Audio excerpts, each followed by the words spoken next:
I think people only think if you've got a hard charging $1 million a year business, you can be an entrepreneur. But your Mm, story can make you an entrepreneur, right? absolutely. Oh, 100%. Truthfully, I think your story is what leads you as an entrepreneur. Like Hmm. that's how people, like we're humans. One of our greatest needs is connection.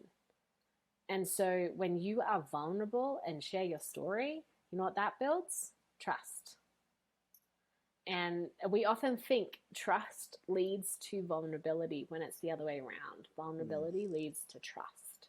And so the more you can be vulnerable, I guarantee you, if you have a business, your business will 10x if you can show vulnerability because people all of a sudden connect with you and love you and, like, oh my gosh, you just get me because we share a similar story.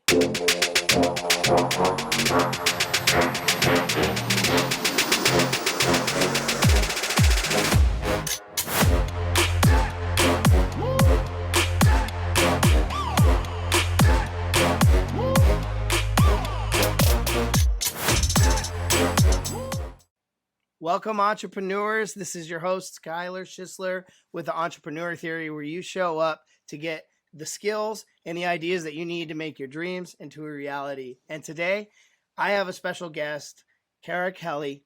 And actually, hold on, guys. I got to stop for a second. She's from Australia, so it's Cara Kelley. And us Americans, we have these crazy accents, and we think the Australians have crazy accents.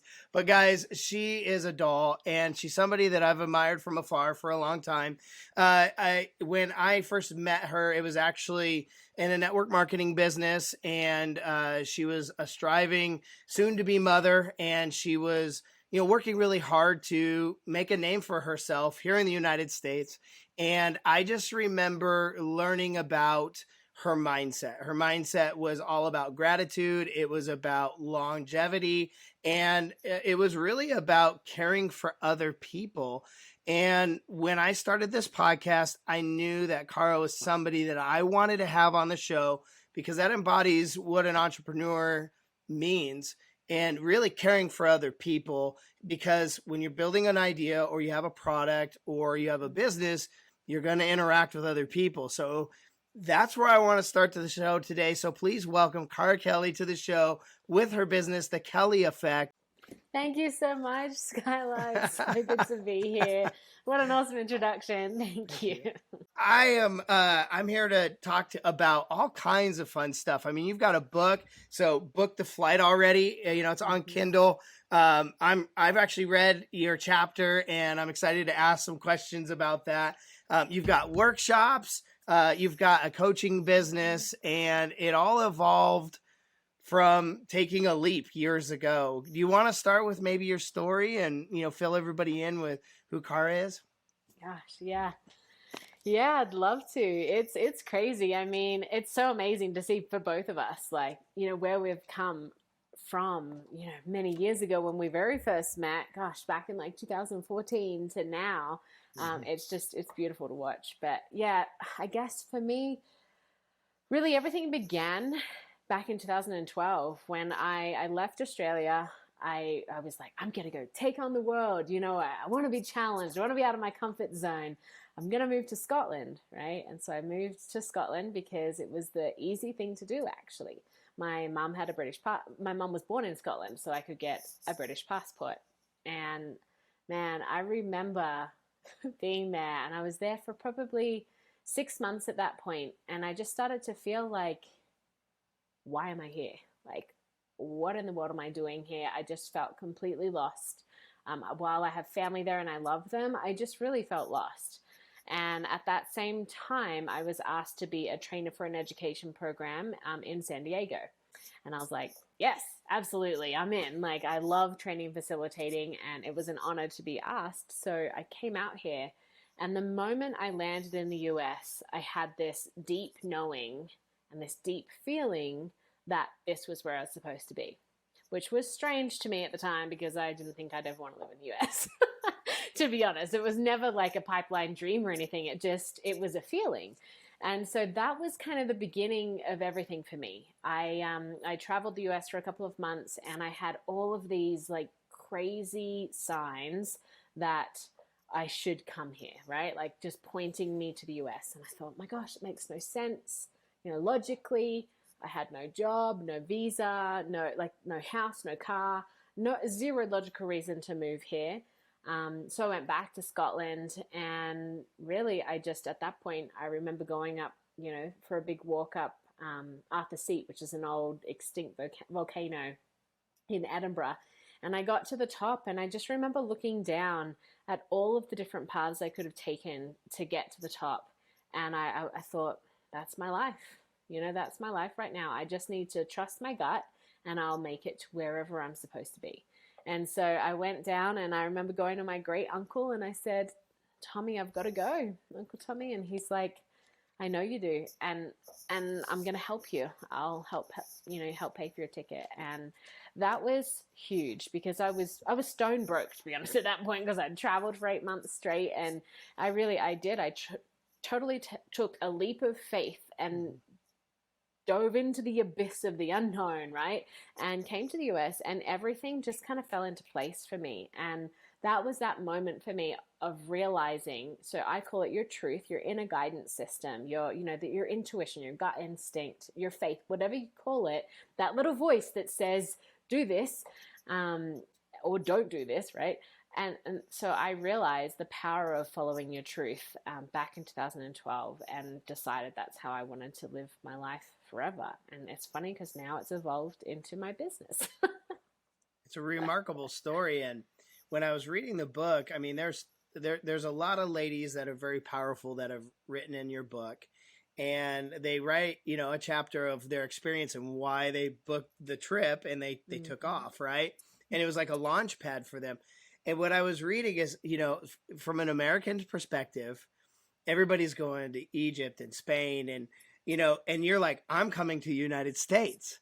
And it dawned on me that my worldview is only from the United States. Now, you put that into perspective for me in that book, going, yeah, it was a feat for her to go from Australia to Scotland. But then I'm sitting here going, well, but it would be the same if we went from, United States to Australia, right? Mm-hmm. And it was just a really cool perspective. And one of the things that you started the chapter off with that I wanted to kind of start with, because in business and in creating ideas, there's this thing called being indecisive. And you claim to be a very indecisive person in your younger years. And I want to ask, do you believe yourself to be an indecisive person today? It's a great question. I feel like my husband still to this day gives me a hard time, because there's moments where I am still very indecisive, but it's usually really like pointless things that I'll be indecisive about. So I am, but I'm very aware of it now. And so how do you make a decision now, knowing that that's something that you may struggle with or you've battled in the past? Absolutely. And that's a great question. And it's something a lot of people that work with me claim to be very indecisive, and, procrastinators, and, and I think that it all comes from a lack of self-trust, right? Because we don't trust ourselves to make the right, quote unquote, right decision. So really for me, what's built my self-trust is taking those leaps of faith, and really, as scary as it feels, being able to look back and say, wow, look at all of the amazing decisions I did make. I've been so courageous, and it's paid off, right? Like in those moments where it would have been easier to just take my comfort zone, right? And that would usually be the decision that is not what my gut's leading me to, right? But it's not going to reap the rewards that I really wanted. So it's just, for me now, there's a few things I do. If it's a really pointless, like if I'm in the store and I'm like, which bread do I buy? This one or this one, right? I now literally will say, Cara, does it matter? No. And then I just go, I'm getting this one. I don't let myself, I just cut it out for myself. I have the self-talk and the awareness now to be like, why are you taking so long to decide this? Or flights. That's something, funnily enough, I'll be like, which flight should I get? This one or this one with the kids, and are the flights going to change price or whatever? And I just now come back to, Cara, does this really matter? Is this like on the scale of your entire life? How big of a decision is this? And usually it's like a non like such an irrelevant and insignificant decision that I now just go, okay, all right, let's go, and I just make the decision, and 5, 4, 3, 2, 1, go. Right. So right. yeah, that's I have to, and then really just validating myself in those moments and telling the self-talk, right? Like, Cara, even if you make the wrong decision, it's going to lead you to where you need to go, right? Like, even if it doesn't go the way you planned, it's going to lead you to where you want to go, because there's no right or wrong. It's just about like it's going, if you just make an informed decision, you know, and loving on yourself, your inner child, right? It sounds crazy, but like, we have this inner child that's usually just scared of, you know, that we're going to make the wrong decision and get in trouble for it or get burned by it. So that fear within us is just constantly saying, like, trying to protect you. That's where indecisiveness comes from as well. It's because it's trying to protect you from getting hurt again. And so just like consoling that part of you, like, I literally have a name for it. I'm like, Charlie, it's okay. You're going to be all right. I've got this kind of thing. Talking yourself through it and take that leap.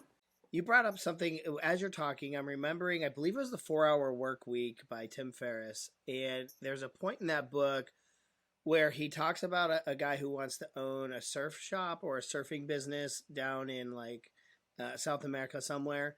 And it was like taking that first leap to leave everything that you know and go do something that to most people might sound absolutely crazy, right?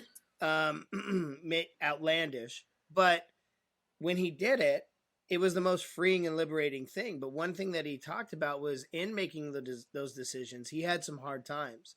And what it showed that person in that story was they could literally live in a hut, eat out of a can, sleep on the floor, and they're going to be okay. And everything from that point on is up. And this is the second episode now that we've kind of honed in on that, where it's like once you start making decisions, you start to realize my life is actually going to be okay no matter which way it goes.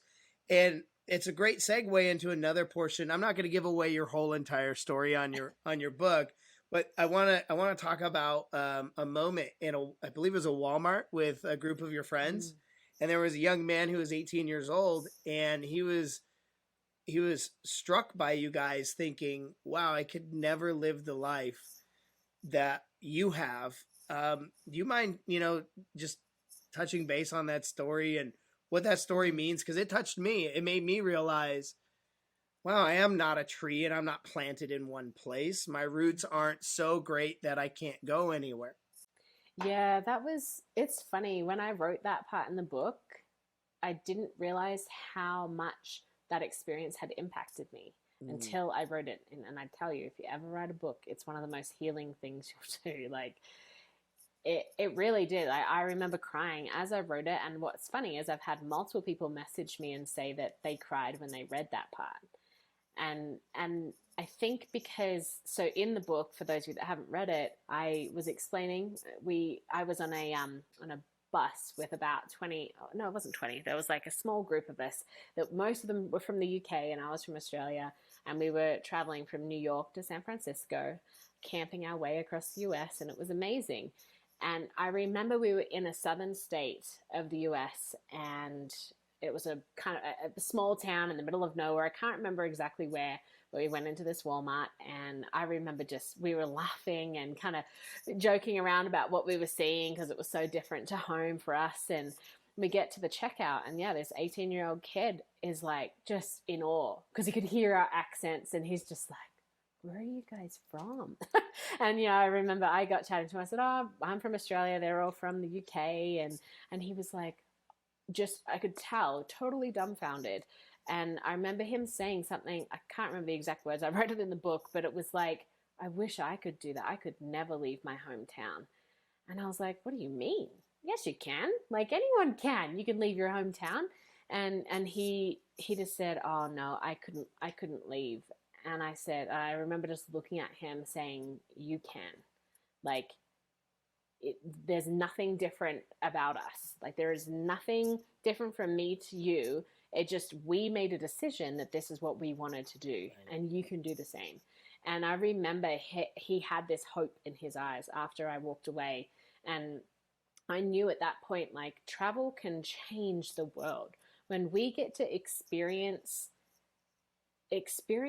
life through the eyes of other people, it is game change. It's a total game changer. Like, one of my visions is to start a charity where I take teenagers out of their, it's called Pop the Bubble, to take them out of their bubble and take them to, remember Hug It Forward, the charity? Yes, That was, that I remember having this moment in Bali of like, oh my gosh, because as a former teacher, middle school teacher, I saw so many kids just, oh, my hair, oh, this boy doesn't like me, and whatever it is, like they have such pointless drama, right? And they're focused on things that really don't matter in the big scheme of things when you look at the world and what else is happening, you know. And to take them out of that, I first left the country when I was 16, and I know that changed my life. So I was like, I want to pop their bubble, and I want to take them to somewhere like Guatemala, and have them build bottle schools and, you know, give back to the community. So anyway, yeah, I just see that travel can really change lives if we allow it to. Oh man, travel is such an eye opener, and when somebody starts traveling, it makes them realize when they come back to the place that they are from, usually, that it shows them how privileged they are. I remember being in the Dominican Republic, and a gentleman saying, "Hey, don't give these kids even $1. You don't want to see what happens." And a buddy of mine gave a kid $1, and we watched a little 6-year-old kid get beat up by a mob over $1, right? And it makes you understand where you come from, and it makes you understand the opportunities that you have in this world.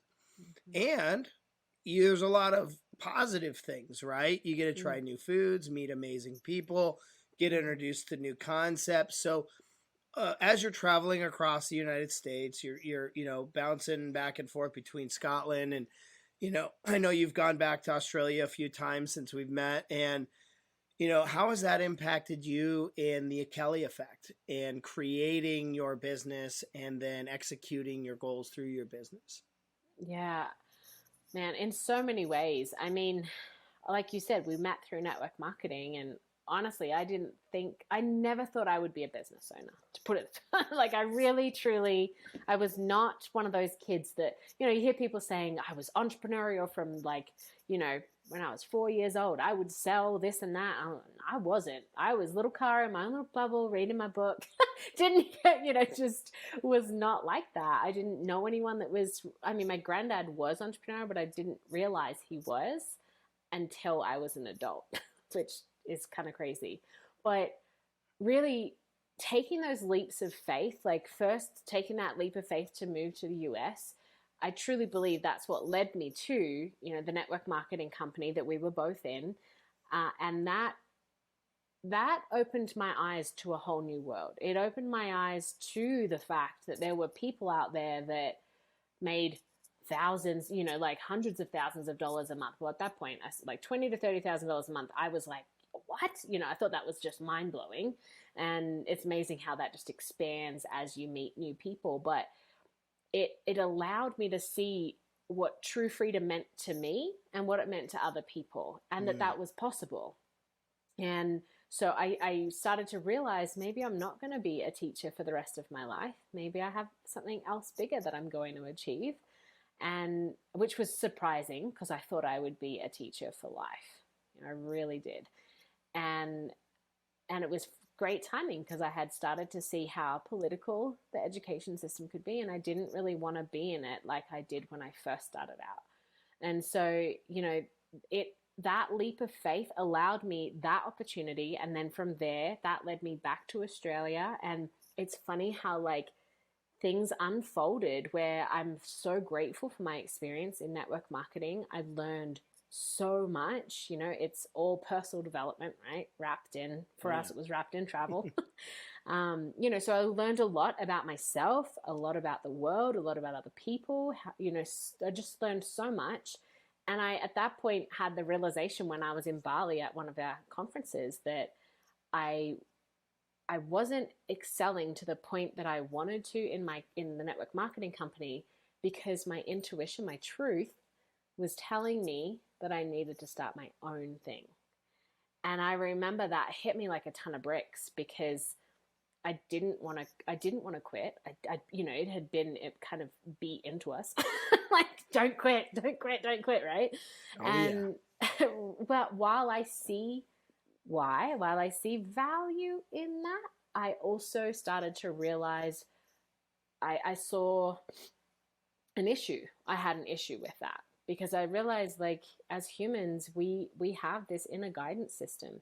And just because something was right for you in that moment, it doesn't mean it's right for you forever.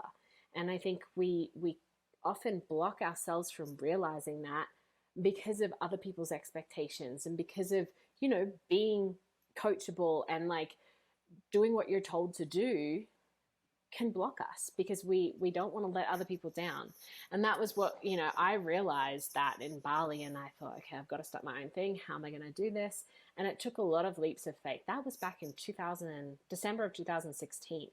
And I didn't actually really truly fully launch my own the Kelley effect until, well, it was originally called Follow Your Truth. And then when my husband and we decided to come together and created come up with a new name. And that name came to me, the Kelley effect. And we didn't really launch that until 2020, like officially. And I dibbled it, I tried, right? Multiple times, but it's really hard. It's so different to network marketing and I know you understand this, Skylar, like it was a whole nother world I had to learn. And I felt at that point in 2016, it was exciting, but it was also terrifying. And coaching wasn't very well known at that point. And so I didn't have people in my network that could help me, or I didn't know who to ask. Only people I knew were either in network marketing or they were in like a 9 to 5. So I was like, okay, so it took a lot of courage, right? And I think that's what I learned by taking that big leap of faith, is like the power of having courage. But it also took time for me to build up the confidence to actually see value in what I wanted to bring to the world. Yeah. So. And that's the Kelley effect, right? Once you find what you want to bring to the world, that's now the platform, that's the base, right? And then you build from that, and everything is going to be within that rhythm, that cadence, that idea, that umbrella. And as you're finding that out, let's back it up real quick. What did you find out about yourself in network marketing, which is a great starter platform for most business or people who are interested in business or entrepreneurship? Gosh, man, I learned so much. I really did. Like, I had no idea. Man, I don't even know where to start with what I learned, because I learned so much. But I think one of the biggest things is, I was a total people pleaser. And I was definitely living my life on other people's terms. I wanted to be loved and liked so badly that I would do things to a detriment to my own happiness. And that's something that I've, had to learn, I think, over quite a few years. And network marketing was the start of that. Because as we know, when you start doing something like network marketing, everyone comes out of the woods with advice on what you should and shouldn't do. Oh, yeah. And thank God I did have support of people saying that's going to happen. That's part of the process when you start a business, when you do things that are different, when it's pushing their comfort zone. So, they're just trying to protect you. And while I also, again, I learned how it feels to not listen to my intuition, because I definitely did some things that were, I was being coachable, and I said the things that I was told to say, which I learned at times weren't in alignment for me. And I ended up, it's literally like things that still pop up for me as like, man, I wish I never said that, because it hurt relationships. And so I think there was a lot. I learned how to be resilient. I learned how to deal with rejection. like, which, man, before that, I learned, that sales is a great thing. I used Oh, to yeah. hate sales. I had such an objection, like the thought of someone trying to talk to me in a store, trying to sell me something Oh. was, I would be like beeline the opposite direction. Mhm. Now I'm like, oh, who cares? Like, they're just human, right? And Yeah. yeah, so there was a lot I learned in network marketing. Oh, yeah. Yeah. For those of you that don't know some of the training system that we had a color scale, and I was the red personality, which is a hard charging, aggressive person. And I just remember closing people, and a husband would be like, I need to talk to my wife. And I'd be like, listen, buddy, there's two different kinds of guys in this world. There's ones that run the house, and there's ones that run around the house. Which one are you? I don't think I would ever close anybody today with that line.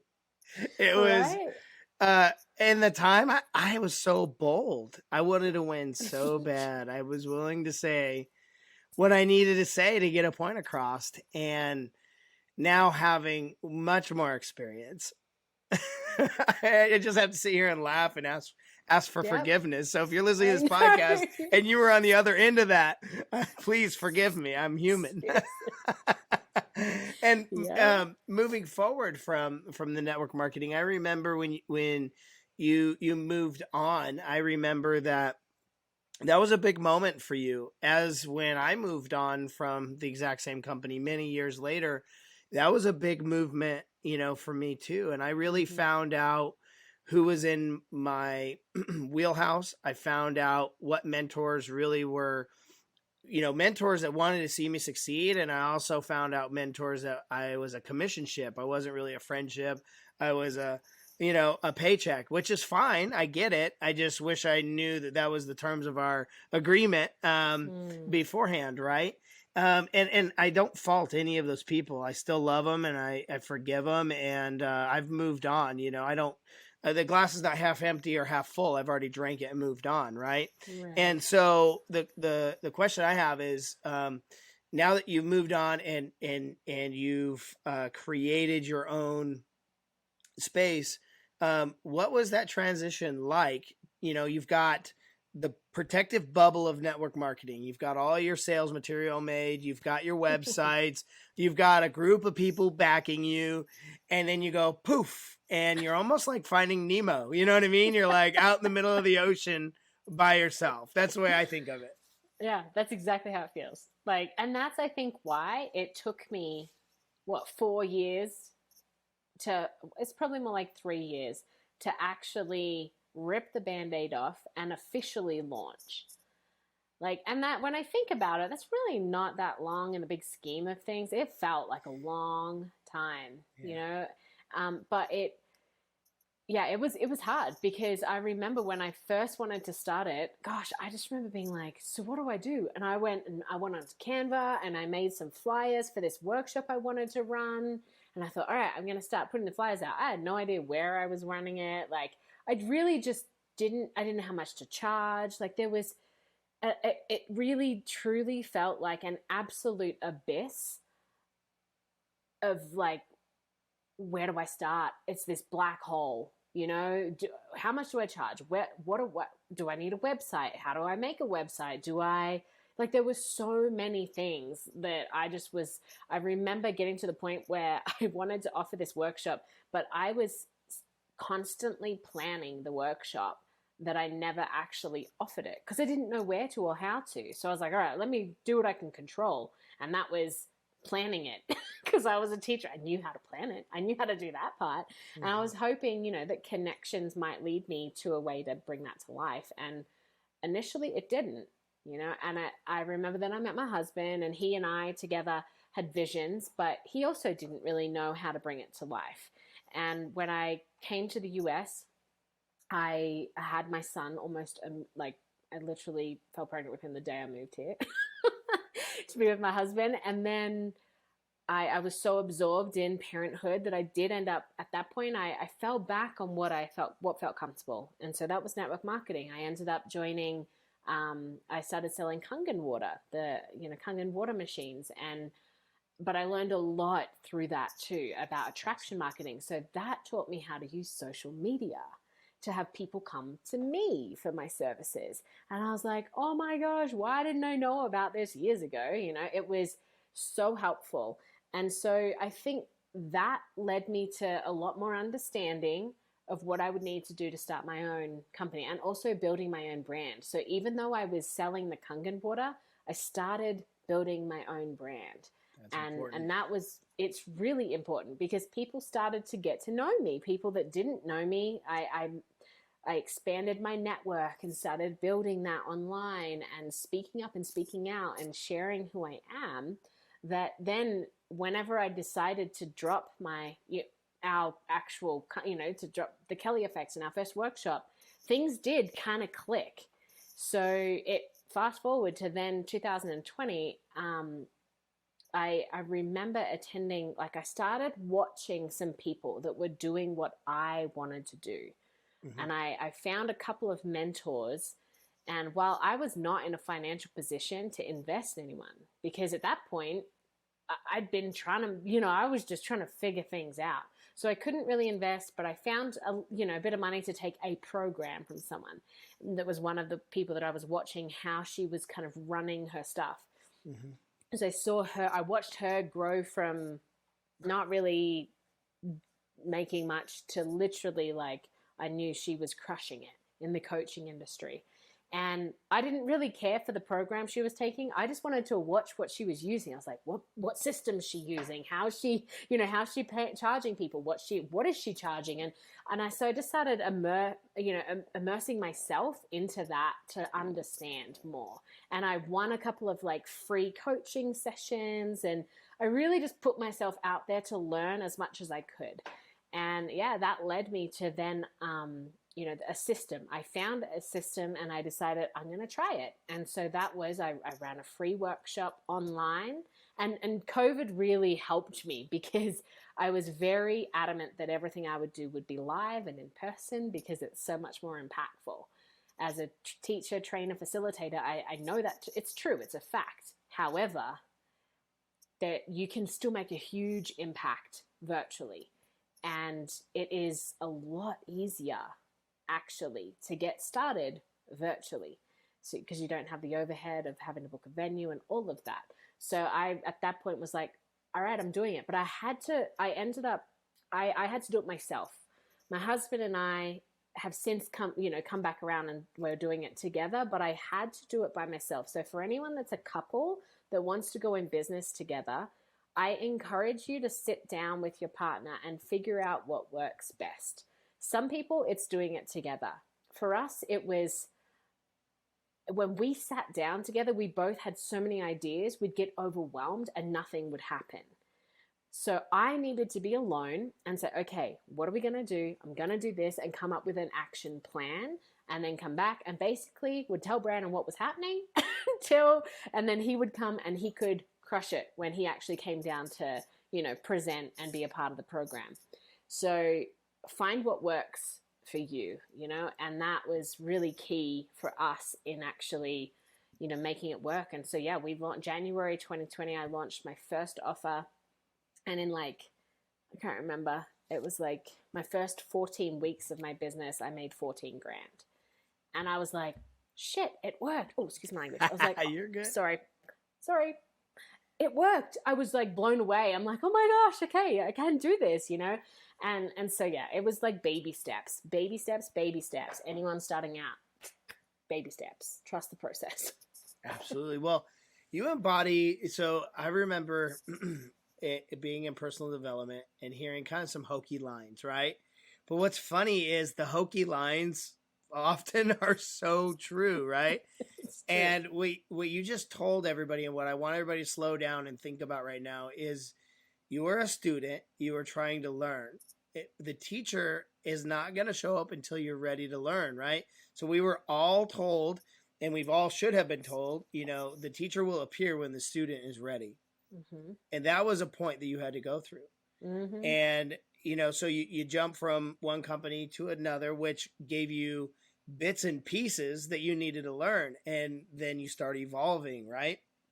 Start implementing. And while you were learning, you were sharpening the axe. So when you went to that big oak tree, it only took a couple of swings to take it down. And so you were able to make large money in a very short amount of time because you were sharpening the axe. The student had learned what you needed to do. And what a remarkable story. I hope somebody who's listening that is on the path of like, man, I feel, Cara, like all I do is plan and plan and plan. I hope they got the message that you got to go and start learning something that's going to take you to the next level. And maybe Cara's the one who has the option. That's why I love this. It has the information. That's why I love this podcast is to link people to you and those ideas and those concepts, right? So patience is a virtue is another one that I kind of heard in there. You know, being a mom is hard enough. Then starting a business on top of being a mom. And I know my wife talks about mom guilt a lot. There's also business owner guilt, you know? And so you've got a double dose. And, can you touch a little bit about how you've been able to maintain being strong while launching businesses with little ones? Yeah, it is. It's hard. That's the first thing I want to say is it is hard. It truly is. And, I've had to experience some lessons recently that gave me a new perspective on those lessons because I'm now a parent. So what I mean by that is that initial time when I was back in Scotland, when I was like, what am I going to do? And I had such uncertainty about what to do. I remember being like, I was excited, but I was petrified at the same time. And I took that leap of faith. I jumped on the plane, I booked it, whatever. And I recently went through a season that felt very similar of like, oh my gosh, what do I do? Like that uncertainty. And I tell you, as a parent, it is tenfold. Because you don't just have yourself to think about, you're thinking about your children, and you're like, I can't just throw everything, out there. But then the truth is, like, the more you try to conform to what you think you should do, the more resistance you're met with. So I found myself in this space of, okay, maybe I need to do this and do that and do this and do that. And then I got to a point where none of that was working. Because I was trying to do it from a space of need rather than like, this is what feels right. And this is, when I say following your truth, I was stopped following my truth because I was trying to make it happen the right way for my kids. And so it's scary, but it's so necessary as a parent to still trust your guts, right? And so that's like a side note to what you're asking, but man, yeah, when I launched in January 2020, my daughter was 3 months old. I just had her, and I had a 2-year-old. I had a 2-year-old and a 3-month-old. And I was like, am I crazy? Like, what? But it honestly was this like, yes. We are a little bit of crazy. I mean, there's some famous quotes out there about entrepreneurs and being crazy. Something about a round peg in a square hole, or square peg in a round hole thing. Yeah, I mean, there's some pretty awesome quotes out there. What is it? Like, all the good ones are crazy. It's true, right? Yeah. And truthfully, I think you do. Because I think when you crave more and you know that when you believe it's possible, you really have to believe in something that you have no tangible reason to believe it could happen, right? Like, that's how anything manifests, is like, I have this vision, I can't touch it, but I have this vision, right? So you it's kind of crazy. But when I launched, Sierra was really little, and I just had this fire in my belly. It was like, it's now or never, which it wasn't true, but it was like, in that moment, it was go. And I remember laying there nursing Sierra, and I was told, and my granddad, I swear, told me, Cara, go. And it was like January 11th, 2 p.m. You're going to run your workshop. It's going to go for 2 hours. It's going to cost 44. Like, it was like, bam, bam. I was told this, and I'm like, okay. And that was from the day that this was on. So that was going to be on January 11th. This happened. I got told that on like January 5th. So in 6 days, I figured it out.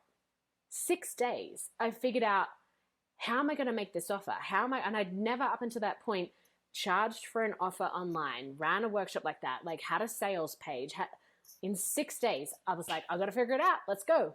And I did it. And that launch, I can't remember how much I made, but it was a couple of grand. And I just remember being like, oh my gosh, yeah, same thing. It worked. But I had to just remind myself with the mum guilt that like, I'm doing this for my kids. And I know we hear that all the time of like, make your kids your reason, not your excuse. Yeah. Again, like you said, we hear all these things and it makes sense sometimes. Mm-hmm. They're often true, but it's become more and more important to me along this journey of I'm realizing how important it is to not wait until everything's perfect and happening the way I want it to spend time with my kids.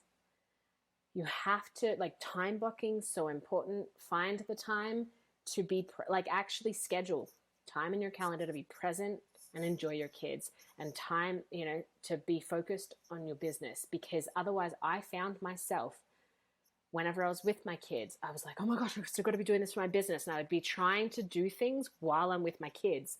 And then when I'm trying to do my business, I'm like, oh, I feel so bad. I haven't spent any time with my kids, like really, truly spent time with them. So really, I encourage you. The best thing I ever did was when I made those decisions of this is time for business, this is time for kids, and be true to yourself with that, or time for yourself, right? And it's hard. You're trying to fit it all in, right? Mm-hmm. And you're not going to be perfect, but your kids will forgive you. Your kids love you, but definitely don't wait to spend time with them. Don't say, when this happens, we'll do this. Like, yes, you can have goals, but still make time for them and you along the way. Otherwise, you'll end up resenting your business. Man, you're spitting some truth and some fire right now. I know exactly what you mean. You're with your kiddos and you've just got this nagging, oh, I didn't get this done. And it's so hard to be present with your family when you allow yourself to be in two places at once. Mm-hmm. And your brain is not designed to do that, but with everything that's going on in the world, and then throw a family and a business all into the same melting pot, it's so tough to separate them. And guys, you got to go to one of our workshops and learn how to like actually figure this out. I remember when Darren Hardy used to do his daily Darrens. Do you ever get in on those back in the day? Right, yeah, I think he still does them. Man, that's crazy. Yeah, in a long time. But see, good cloth, right? I mean, we're all like trying to go for the same stuff and learning. And he used to do these things called jam sessions. Do you remember him talking about jam sessions? So that's it's like so vague. It's a 90-minute where you just turn off your cell phone. You tell the family, look, I got 90 minutes. I'm going to go get what I need to get done. After that, I'm present. I'm all there. Let's go get lunch. Let's go do this. Let's go to the park. And then you can feel accomplished that the last 90 minutes, you gave it your all. Mm-hmm. And if you do that a couple times a day, matter of fact, you could probably do what most people do in 8 hours, yes. Right? And because what you said was you just launched your concept in 6 days. So for somebody who's listening, 6 days is not a lot of time. That's life-changing work. That's faithful labor in 6 days to create an amazing reward. Mm-hmm. And KB, one of my favorite quotes, he's a Christian rapper. He says, success is not a number, but it's faithful labor. Right? Mm-hmm. And so many people get caught up in the dollar amounts. And they get so caught up in the what ifs, and all they have to do is just put in the time. And you were able to compress that, and you get such amazing results.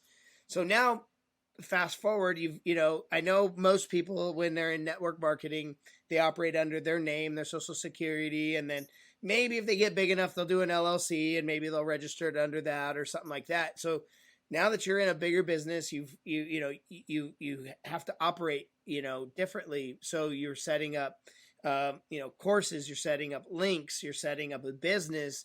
How was the transition, going from, you know, now you're in that Nemo moment and you don't have any walls. Mm-hmm. How did you get started? Like, where did the funding come from? Were you still teaching during this? I mean, obviously you said that you were selling some water systems, but Mm-hmm. were you holding some of that money back so you could go accomplish your goal? The person who's listening right now is going, that's awesome. I want to know, like, what percentage did you put away, or did you just take a couple paychecks? What are some of the nuts and bolts on how you got started? Honestly, that's an awesome question. And gosh, if I could, here's the thing. How do I say this? I don't do what I did. No, just kidding. I I moved. I think I said this. I moved here and then fell pregnant with Sydney, and I taught. I did teach when I. That was how I got here. My visa. So I was teaching for the first. So I moved here in like November, and so from January until June, I taught. Okay. I didn't really have much savings when I came over here. I had a little bit, a little bit behind me, but not a great deal. And literally after that 6 months of teaching, and that was me like trying to move here, get kind of figured out. My husband's an entrepreneur, so he's also like, he does personal training and whatnot, but he didn't have a great foundation either. And so then I went from, that was it was like 2 solid years of literally living off of savings and living off of credit cards. And I say that because I know someone else probably resonates with that story. And it was like, I don't know what else to do, but because at the time I had a baby and then I was pregnant again, and I had a miscarriage, and then and then I was pregnant again.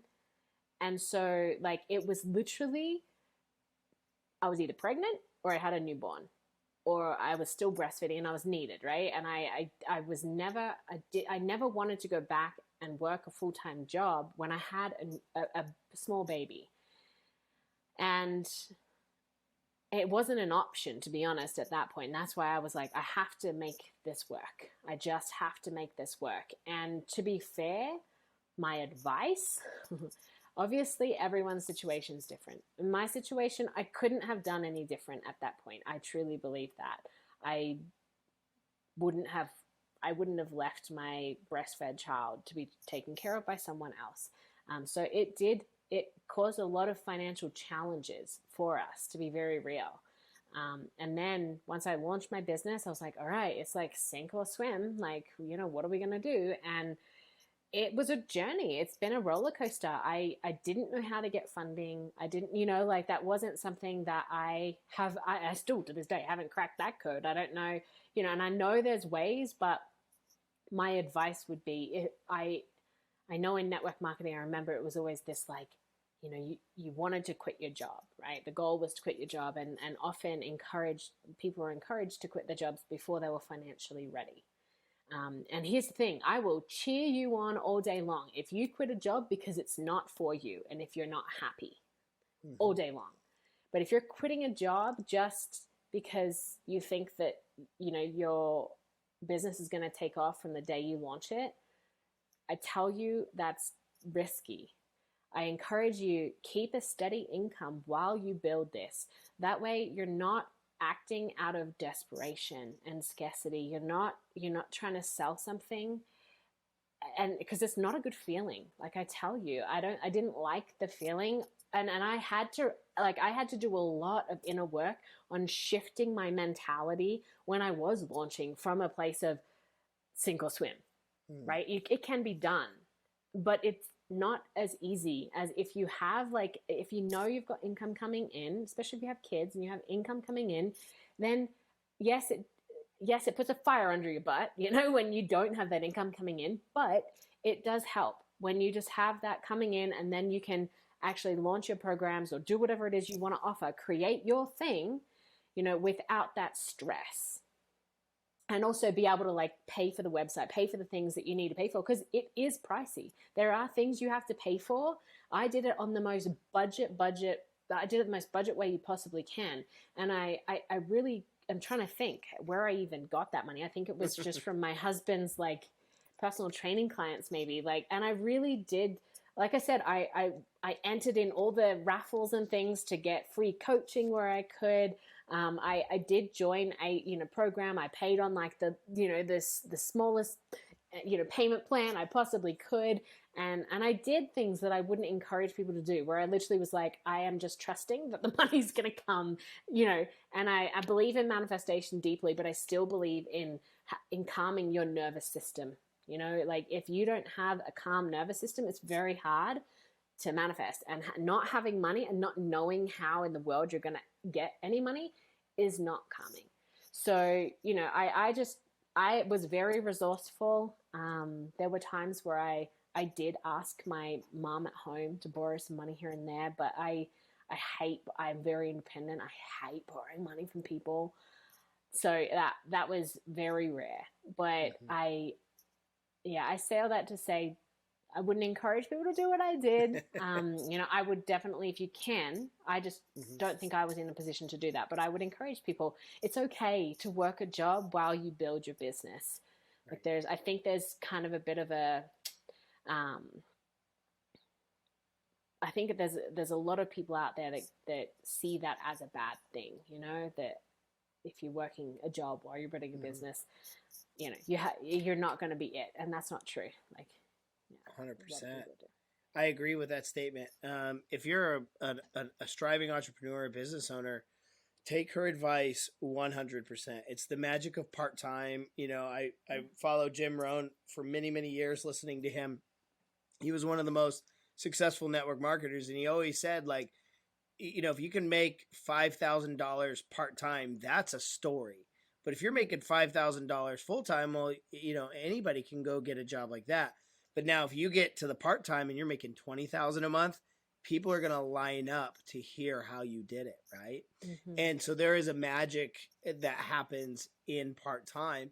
And I love that advice. And what's some advice that you would have to couples out there, especially women that want to start their own business? I know that you've, been on the side of, speaking and, at women's conferences and women focused groups, empowering them to move forward. What are some things that your husband did that allowed you to move forward that you could share with these women? Because, Brandon is just as much a part of your business, right, as you are, right? So what he does in the background is important. What my wife does in the background of my life is very important as well. She is my business partner. So yeah, you mind, sharing a couple of details that helped you out? Yeah, for sure. And just to something that just came up for me while you were talking is I highly encourage you to, if you're working a job and you don't enjoy it, start thinking about and get creative with what could you do that you would enjoy, that maybe would help you build some of your skill set, and help you build connections maybe for your business. So start getting creative with what kind of job you could work alongside what you're doing. You don't have to just get up and hate every day, that you're working, just to survive. Like there's billions of jobs out there. So find something that actually still brings you joy, because it is challenging to also, be in a high vibration while you're working a job you hate, so it's right. finding what works for you. So that was something I wanted to point out. But with relationship, I'm so incredibly blessed and grateful. My husband's phenomenal. I really am so grateful for him, because he will literally do anything to support me and my dreams. And we have a shared calendar, and this is something that I highly encourage couples to do. Have a shared calendar, because Brandon still does his own thing. He still has his training clients and things like that. And the advice I would give to the partner, whoever's, you and I are kind of the front facing of our business right now, right? And Brandon's, I say he's behind the scenes, but he's not. He's a phenomenal speaker and things like that. But a lot of the logistical stuff, I'm the one that I'm in charge of that. And my husband was never like, Brandon doesn't believe in time at all, which is beautiful and frustrating. Yeah. He's the most present person I've ever met, which is just so amazing. But he never scheduled anything when we met. And so it's been a process for me to be like, what, you know, I know I have to stay on him of like, did you put that on the calendar? You need to put it on the calendar, because if I have a client, and he's learned, like, it's been one of the best things for him and our relationship is having a calendar, because if I have a coaching client that books in, that is happening at that time. And if you had something planned, I'm sorry, but it's not happening because you're with the kids. And so, you know, it's been really helpful. And I know not everyone has a relationship like that where they have a very supportive partner, but you know, I encourage, if you have a partner that does have a dream and a vision, ask them what they need. You know, sit down and have that conversation of, you know, having even a real conversation. If you're in business together, like, what does it look like if one of you takes off? Like, what happens if that things go really well? Like, is that going to cause some kind of friction? How are they going to feel about it? Especially if you're both, like for Brandon and I, we both have a dream. We both have visions. And so I had to say to him, like, would you be okay with if this takes off? Yes, it's our business, but if I get a ton of speaking gigs and you don't, how's that going to make you feel? He's like, no, great. I'm excited. Like, I don't care. I know it's all happening divinely. Like, this is great. So he's on board. But there are some people that will literally destroy their relationship. And I hate to say it, but especially if the female flies forward and the guy feels left behind. Because, you know, and you may often, we know this, right? Our like, a man's 100%. innate, right? Like within them is, I have to take care, I have to protect, I have to be the breadwinner, right? That's what we've been taught, what's been instilled in us. And what, you know, when we go way back into the caveman days, it's kind of what was built into men. And so it's important to have that conversation, because it can create turmoil in relationships if it's not discussed. So really just having those hard conversations, and figuring out what strengths you have, what strengths your partner has, and what makes most sense. Like who does what, and how can you kind of move forward from there? And gradually you have a plan of, you know, I have a plan of, Brandon has programs he wants to offer. And at the moment I have to say to him, if you want to do that, that's on you. Like I don't have the capacity right now to take that on. And so just having boundaries is really important as well. Because when I first met Brandon, I was like, oh, I wanted everything he wanted to do. I was like, yes, I want to do that too. Let's create it all. And then nothing would happen because it was so much. So I had to just say, okay, what's achievable? What can we do? And I bring his stuff into our program. So it's both of our programs, but both of our content, I should say. But it's not like, it doesn't distract me from, you know, and cause that analysis paralysis, right? Where I do nothing. And when we're together, that was what was happening, because we'd be like in this state of creation and like dreams and ideas, and it just would be like, pshoo, pshoo, pshoo, pshoo, but then nothing would actually happen.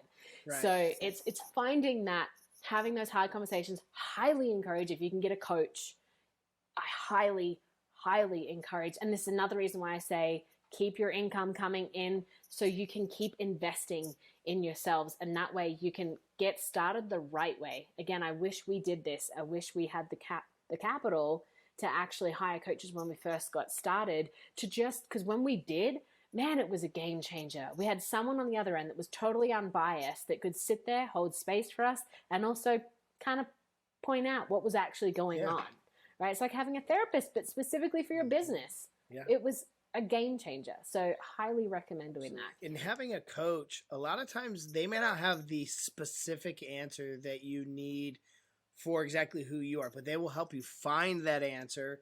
And then when you're on the journey, they will keep you, they're like, you know, when you go bowling with the kids and they put the little bumpers in the lanes, they will keep you in the lane. Mm-hmm. That's what a coach is designed to do. They're not there to do all the work for you. So if you're listening to this, heed to that advice. Mm-hmm. Like humble yourself and say, you know what? I do need somebody to keep me accountable. That's not a family member or my best friend that's going to let me slip, or myself, right? I remember Mm-hmm. when we were talking about getting on the podcast, we talked about, being our own bosses.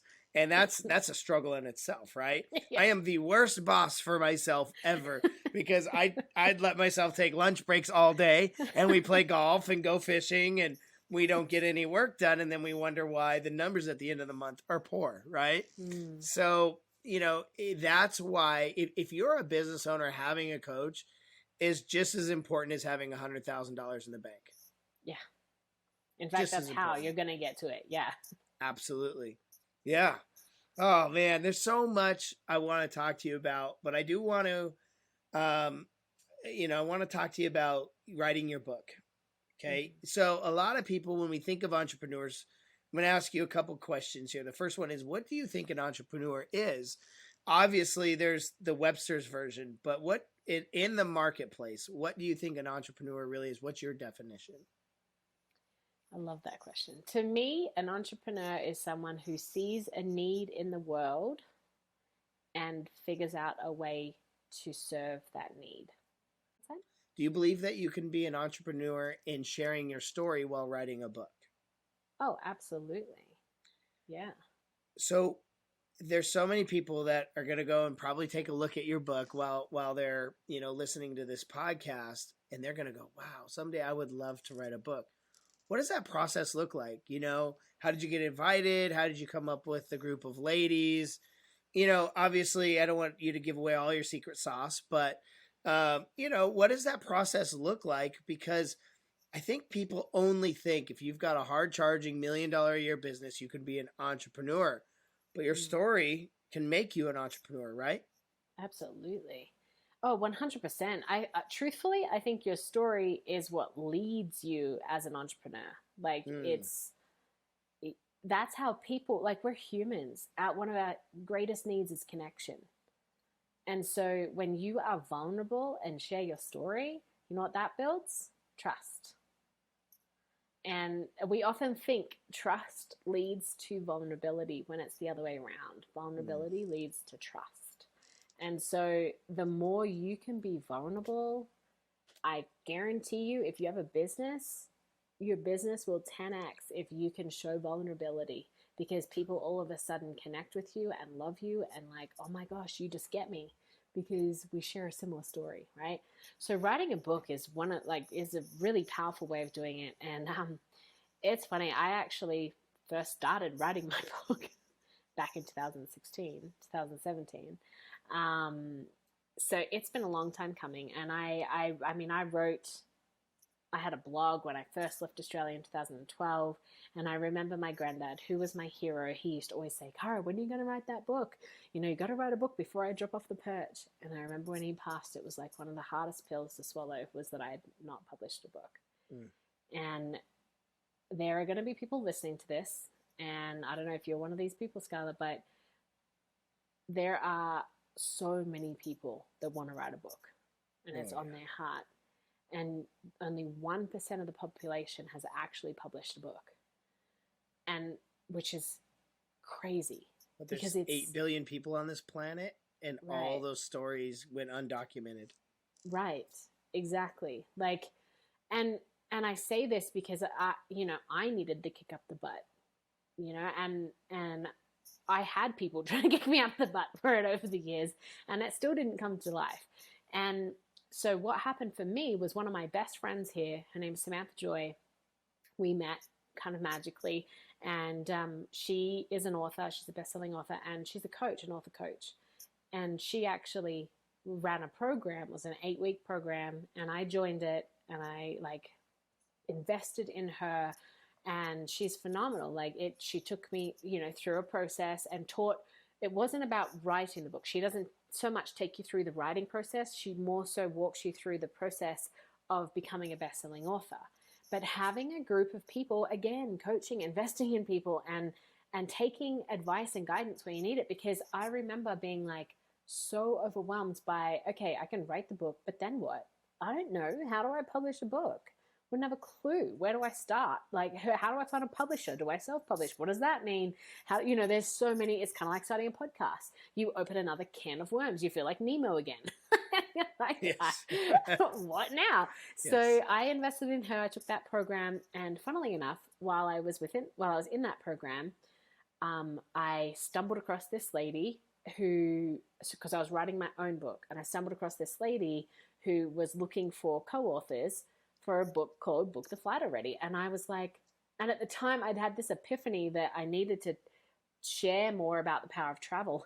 And so I was like, what? Yes, I want to do this. Like, and I messaged her. And so it all happened very fast. And again, one of those moments of, what is it? Diamonds are formed under pressure. Like, sometimes you have to put pressure on yourself for something to actually come to fruition.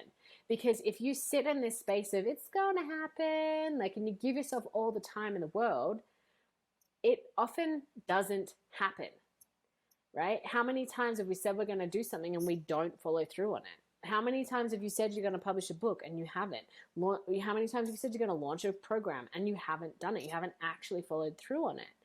Like, when you have, so for me, sometimes setting deadlines for myself works. Sometimes it doesn't. And here's the thing. For my own book, I'd set a couple of deadlines and I had fallen like short of those deadlines because, the only person that knew about those deadlines was me. And even when I was in this coaching container, I had people that knew in there, but there were other people in that group that had deadlines that they'd fallen short on as well. So I wasn't meeting the deadline for even my own deadline in that group. And so when this opportunity came up for a co-authored book, I was like, yes. And the deadline, I think I had 2 weeks to get maximum, maybe it was 10 days to write my chapter. But the thing was, I knew exactly, and that was the really helpful thing. So I do encourage you, if you want to write a book, a co-authored book is a really great starting point because you only have to worry about writing your chapter. You don't have to worry about anything else. Because even though I had Sam and she was amazing and coached me and I knew she was going to guide me through everything, I couldn't help but every time I'd sit down and write, I still would think about, oh my gosh, so what's the name of the book going to be? Is that the right name? What should the tagline be? What should, everything else would come flooding to me that was unnecessary in that moment. So having a co-authored book, writing a co-authored book first was so helpful because I just was like, okay, this is the one story I can tell. I can only write, I had to write a minimum of, 3,000 words or something. And I think I wrote 7, but I was focused and it allowed me to be creative, but I had a deadline that wasn't dependent on me. I had to meet that deadline because I paid her, right? So, and again, that was one of those moments where I was like, I just got to find the money. I don't know how I'm going to make it happen, but I'm going to make it happen. So trust in the process. But, and Samantha Joy, I think, like I said, she's my friend. Check her out. I am Samantha Joy on Instagram, but she also now I think is starting to do some co-authored books as well. So highly recommend doing that first so you can get your mojo with writing and focus. And stay tuned because my book is coming. My independent book is coming as well. Oh, I'm so excited. That's so awesome for you. Oh, so you did something that I only see a handful of business owners, coaches do, and that is promote other people than themselves. And that right there, what you just did, shows the audience, shows me, and it shows that you really want people to win, even if they have to go to someone else. And, you have a lot of amazing information, and I think people should come to you to get coaching and to learn and to grow. But how amazing is that abundant mindset that you just showed all of us, that Samantha can help write a book and go see her. And you even gave out her Instagram handle. Excuse me. That is phenomenal. And I gotta tell you, I recognize what you just said. And it means a lot because it goes to show that people can trust you, because if you don't have the answer, you're not afraid to say, look, I've got somebody that has the answer. I'll get you teamed up with them right away. That is so powerful, and great job. I think you have, honestly, the most successful people I know have that abundance mindset. Like that was you, if you're coming from a space of scarcity and like, well, everyone has to come to me and I don't want to promote anyone else because it might take away clients or potential clients of mine, you're going to struggle. That's just the reality. Like I have, that's something I've seen to be so true. Like I often do lives with people, promote them, like there's so much abundance in this world. There's so many amazing things in this world, and there's enough abundance and people and clients and everything to go around. Like there's no need to like hold on to it. If you're in your magic and in your power, people will come to you for your like they'll be drawn to you. Even if there's 5 people that do the exact same thing, if again, this is why personal branding is so important. If you show up as who you are authentically, you're going to attract the right people. But if you're coming from this space of like, oh my gosh, there's so many people out there doing the same thing as me, how am I going to find clients? And so you grab a hold of any you can find, you're going to start to attract people that you don't want to attract. And you'll end up not enjoying what you're doing. So you've got like that abundance, like, man, heck yeah, I am all about like, go find this person, find that person. And even if I'm doing something and someone comes to me and I don't feel it's a good match, I will refer them to someone else. Like, heck yeah. 100%. Before we wrap this up and before I ask my final questions, I really want to push this book again, Book the Flight Already. And you can get it on Kindle, Amazon store. My wife and I, we do the books through Amazon. So this was actually a free upload because we are subscribed. And so it's one of those books that if you're already subscribed, you don't have to pay anything extra for, which is amazing. But it's a couple bucks for the books, guys. And something that I really noticed about this book right here is every person that booked a flight, they changed their scenery, which changed their mind, which led to a bigger experience later down the road. And if you're needing a breakthrough, I think this book is that book. It's simple stories to get your mind thinking outside of the normal grind, your imposter syndrome, your past. It gets you out of those zones for just a moment and gets you into the what if. What if I took a flight? What if something amazing happened to me? What if I do have the capacity to make $1 million a year? What if, what if, right?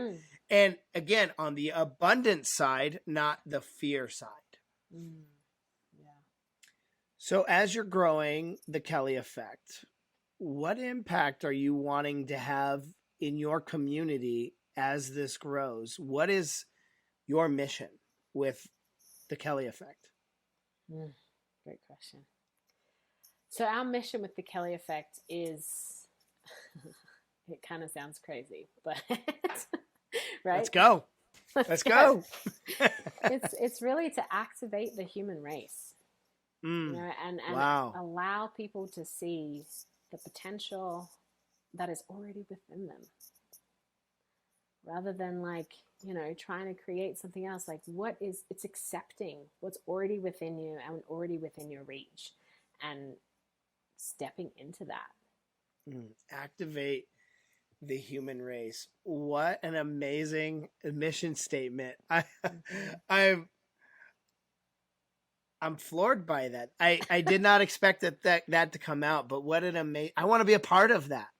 Like, well, that's what's amazing about that statement right there is, look, it's not about squashing the 9 to 5, right? No, it's not about being the person who has the next big idea. What it's about is actually living your life to its fullest potential with happiness and abundance, right? That's what I get from that. Yes. Yeah, and that's the thing. It's mind, body, soul, mind, body, spirit. It's like every aspect of your life, like oozing that activation and abundance and happiness and joy. In fact, my husband says, I love this. He always says, secretly, what does he say? Secretly, we want to take over the world. global domination. That's right. So it's global domination. We want to take over the world and create an army of superhero love ninjas. And he's like, because who would want to fight a Right. superhero, a Yeah. ninja that just loves you? Oh, I see a merch idea right there. You lock that one down. Yeah, exactly. An Wow, army of that's superhero, awesome. yeah, Oh my with love gosh. and appreciation of the human race. So Yeah, absolutely. Well, yeah. I think you're doing a fine job of loving people and, making your impact. And it's just the beginning. That's the great thing. I can't wait to see where you are 20 years from now. And I hope, myself and our idea, we get to be a part of that, because as I meet people and I hear mission statements of activate the human race, it reminds me of, I was at a stock conference, and the guy had us go home and think about, what do we want in life, right? And so funny, because everybody, had to go up to him and tell him privately, because he didn't want to embarrass any people, right? And so right before the next day in the conference, we all kind of walked by and said, hey, this is why we're here, this is what we want. And everybody's like, I want a Ferrari, I want a Lamborghini, I want a big house, I want $1 million. It was all these things. And I walked up and I go, I just want to make a dent in the world. And the guy goes, he stopped me just like I stopped you, and was like, this class is not for you. Like, sure, we're going to teach you how to make some money, but dude, you need to go do some bigger stuff than this. And he had the guts to say, like, I'm glad that you're here, right? But not very many people come to me and say, I want to make a dent in the world. Wow. And it was really cool. That was a moment that, like, said, oh, wow, like, he's actually saying, like, he's giving me permission to go do it. And shortly after that, we had a big construction business. Shortly after that, I saw network marketing, and things started moving. And one of my dreams was to be a speaker, and I got to do that, and and grow. And now we have a podcast, and it's this episode right here is, I for sure going to activate some people. You know what I mean? And I know it's going to make a dent in the world, because we're sharing these amazing stories, these concepts. And as simple as some of them may be, they're very profound, right? They're the nuts and bolts that put the fabric of your life together. Yeah. And unfortunately, people don't take the time to really look at themselves and then have a coach come into their life and go, where can I improve? And I'm stressing right now that Cara is the person that you want to do that with, because no holds bar. She is not going to judge you. She's not going to reprimand you. All she's going to do is show you what your potential is and what you're capable of. And it all started with booking a flight. That's all. That's it. Just booking a flight. Like, I love this book title. I knew you were an author, but I didn't really look into your book until I had you come on. I'm going to be very candid and very honest, Yeah. And when I looked into it and I read your chapter, I was like, this is amazing. Congratulations. It's amazing. Thank you. So no, I'm I happy. Appreciate that. Yeah. And I'm happy. And thank you to Brandon for, holding down the fort and allowing you to have this quiet time to be on a podcast. I know that's not easy. And, thank you so much for coming on the show. Where can everybody find you at? Thank you, Skylar. I really appreciate all of your kind words. And yeah, it's been such an honor. I mean, this is so fun. I know we could talk literally probably for days. Oh, yeah. Yes. Yeah, so really, for people to find me, there's going to be a link in the comments. In the show notes. I'm used to social media, can you tell? So yeah, follow that link. Has pretty much everything you need in it, from booking us for speaking gigs, our programs that are running. We have right now we have a free workshop that we're running. This one's more about manifesting your soulmate. So there's a free workshop, and then we're going to do a 4-week program that'll go in, quite deep into more of your limiting beliefs around meeting someone and releasing that. So it's a really powerful program. We've had people actually in the last 6 months, we've had some people find their soulmate after having being in our program, which was so amazing. That's so great. Guys, So yeah, she also said that she has a free program coming up. Guys, yes, it's free. What are you going to lose, right? You're going to learn yeah. all kinds of things in a different perspective. Yeah, so we try to So run, amazing. free ones multiple times a year. Yeah. We have a heart, we definitely love giving back as much as we can. So, definitely we haven't run one for a while though. So this one, yeah, there's this one, and then we will be launching another round of the Empowerment Project next year. So that's especially relevant for, upcoming entrepreneurs, people that want to launch something. It really takes you from that, I don't really know exactly what I want to do, but I know I want to do something. I know I want to make an impact, to like really honing in on, maybe what could you do, and coming up with a plan and bringing that to life. So yeah, connect with it. Feel free to send me a message. Instagram is I am Cara Kelley, and it's Kelley. Yeah, reach out anywhere. Feel free to send me a message on, LinkedIn, Instagram, Facebook. Be more than happy to chat and connect with anyone from this show. Great. Thank you so much for being on our show today. Guys, if you want to hear more from Cara, just go to the links like she had said. I also want to tell you about our subscription side. For a couple bucks a month, we're going to have some candid conversations with our guests where we're going to talk about maybe some, stories that are a little bit more deeper into, what you need to know to get through some of the obstacles that you might be going through. So I suggest please go to our website, theentrepreneurtheory.com, and subscribe and get those after podcast shows where you can maybe get some really juicy nuts and bolts to really glue that fabric together so that you can go through and get that idea. Thank you so much for coming on the show tonight, and we'll talk to you soon. God bless.